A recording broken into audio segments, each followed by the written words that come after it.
So as I said in my intro video, I'm going to do a short lecture on COVID-19. We are very much living still in the moment of COVID-19 and how it is affecting sports.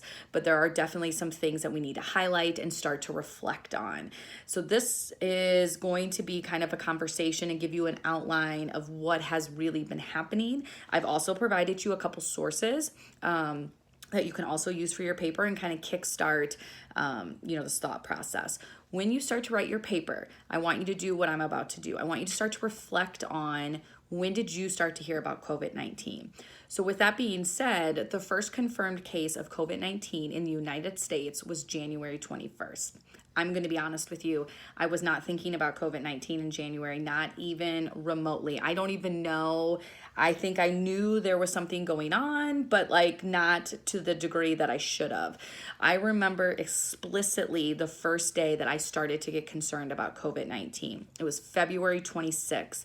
I mean, over a month after our first confirmed case, I went on a recruiting visit, a home visit as we call them, and I had dinner with a recruit at their house. And she and her family were talking about how her brother was abroad, studying abroad for the semester, and they were leaving to visit him in 2 weeks.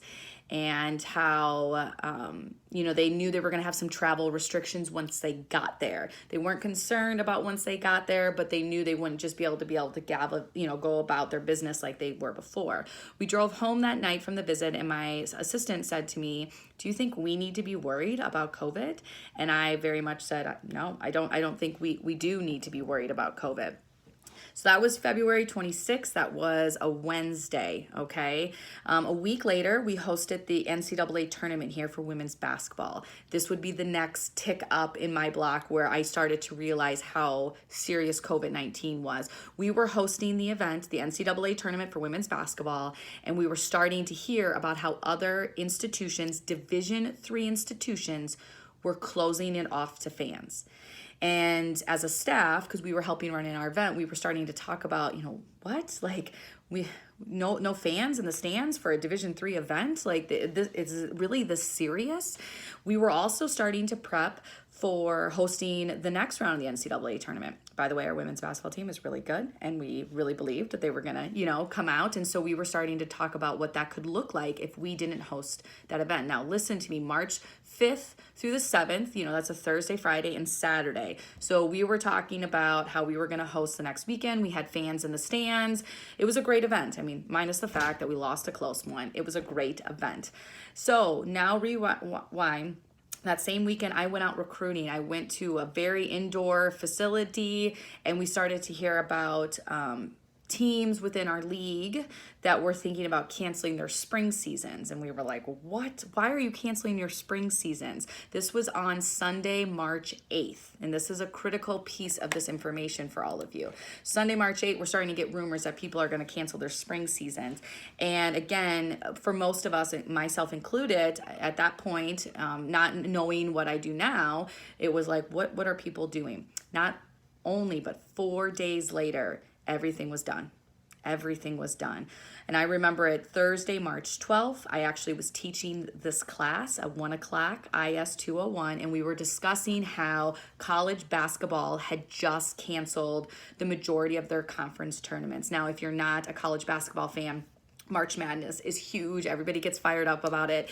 And we were discussing how big of a deal that all these conferences were canceling their tournaments, or they were not allowing fans. And I remember explicitly, as we were finishing up class at 2:40, I said to the group, I said, if March Madness, the actual tournament, the NCAA tournament, they had decided not to have fans. We knew that at that point too, by the way. I said, if they were to cancel it, and I'll never forget it, all the students in my class were like, "Coach, they will never cancel the NCAA tournament. It just will not happen." That happened at 2:40. And I want to give you the explicit time. I remember sitting in my office. We received an alert at our phone at 4:16 that the NCAA tournament had canceled all events. Now, how did that affect Wartburg students? A couple ways. Our wrestling team was at the national tournament. They were already there. They had done practice. They were ready to compete that weekend for a national title. Our indoor track teams were already in North Carolina. same thing. They had just arrived. They were ready to compete for the national tournament. Women's basketball teams across the country were practicing, and literally at 4:16, they walked in, they told people to stop practicing, and it was just halted. I'm getting the goosebumps just telling you. In the office here, it was a pretty somber place. I mean, even now, just talking to you about it, I'm not a spring coach. We have a spring season for soccer, and yes, that got canceled. But it was pretty emotional. It's just sports. It is, okay? There's a lot bigger things in the world than playing a game. But people in this department, all across the country, athletes and coaches, have dedicated a lot of time and effort to do well in this stuff and are committed to each other. It was a sad day. It was a sad day. And to be honest with you, a lot of us didn't understand. And that's a key part of your paper. I think you all need to reflect on the emotions that you had when it came to COVID-19. I now can. I realized I didn't take it serious. I was angry and thought what we were doing was way too over the top. I became very sad. I was sad for all of my friends who are spring coaches. I was sad for all of our spring and winter sport athletes. My heart broke for them. I don't know how I will feel if we don't get a season. And I don't know how I would feel to be in the middle of season and find out that it was taken away. Now, there was other things that happened, not to be on such a somber note. The NBA, if you do a little research on the NBA is interesting because, they kind of did the same tier. They went from, we're not going to do anything. Actually, LeBron, if you Google it, the first couple times people were starting to talk about no crowd in the stand. LeBron came very much out and said, I'm not going to play if we don't have a crowd. Well, that changed very quickly. And then all of a sudden, a player in the NBA tested positive. And when they got the positive test, they halted it. And, again, Google it. I want you guys to do the research on this stuff. There's film on it. The teams were warming up. They were warming up. The NBA came out and they said everybody needs to leave and we're done. One other area, obviously baseball has been postponed. Soccer is typically our professional leagues, not only in the United States, but abroad. They were all postponed and stopped. There was a lot of different, the NHL, there was just so many things that were done. And, high school sports, we haven't even touched on that. That too was halted. And we'll talk more about that next week when we start to dive into the high school chapter that we'll have. Now, one of the links I sent you is a CBS News report link, and it really outlines specifically the moment these things were announced, okay, and made decisions, so you can dive into that. One more thing that I want to touch on, another thing I want to touch on is the return to sports. So now we've just kind of briefly overviewed COVID-19 and how it all of a sudden just halted everything. Everything came to a standstill. Nothing was going on, except for some MMA fighting, which, again, if we had hours to talk about this stuff, I would do it. But now sports are starting to come back. So I had told you a couple weeks ago, the NWSL was going to be one of the first leagues in the United States to come back. The Premier League abroad, so there's been plenty of soccer being played that has also come back. No fans, there's social distancing, all of that kind of good stuff. In the United States, which will be our focus, the NWSL, the Women's Soccer Professional League, they just started yesterday. They were the first league to come back, and even they hit some bumps in the road. They had a team, Orlando Pride. Again, do some research. They were supposed to be staying quarantined, and they had 6 players go to a bar. They got corona. They were kicked out of the tournament. This is going to be a common theme that you see with teams. And I'm not saying that they're going to go to all, break the rules like that, but, once you get corona on a team, the season gets halted. The NBA is coming back at the end of July at this point. The WNBA has not officially come out with a restart date. The NFL right now is on target to start on September 10th. That's the plan. So we'll see. Baseball, my goodness, if you are a baseball fan at all, they have been going back and forth. So here's a really simple way to put it. And I think I said this a couple weeks ago. Essentially, the league, the owners were coming to the players and saying, here's what we'll pay you. and here's how many games you'll play. And it was never the full amount, okay? So like the league never said, we're gonna pay you 100% and you're gonna play this many games. Well, the players didn't like that. They wanted, so anyway, they went back and forth with how many games, and now they have settled on issues. And now baseball's having other issues because they've put in some new rules for the year. And if you're a true baseball fan, there's a lot of people upset about it. For example, if we're tied at the end of the game, they'll put a runner on second, essentially like a free runner on second, to get the game over. And so people aren't happy about that. Again, another time, place. The NHL is also going to be coming back here shortly. The MLS is going to be coming back here in the next probably week and a half. July 8th is the exact date. But a lot of other major events have been moved. So like the Olympics, we haven't even touched on that. It took a long time for the Olympics. The Olympics were supposed to be happening this summer. They have postponed them to 2021. As we continue to move forward with COVID-19, one thing that you will start to understand is that, yes, as a fan, it's tough not having games. Like that's what we're used to, is watching things, but there are way deeper effects of COVID-19 to financially, okay, than just us not being able to watch the sport. So as I alluded to earlier, if you took, for example, the St. Louis Cardinals stadium and the amount of people that work in that stadium all year, not even all year, but like from essentially April through, sometime in September for a job, those jobs are no longer happening. When you think about on a lower level, institutions and schools that essentially, you're coming to Wartburg to get an education and you're coming to Wartburg to play soccer.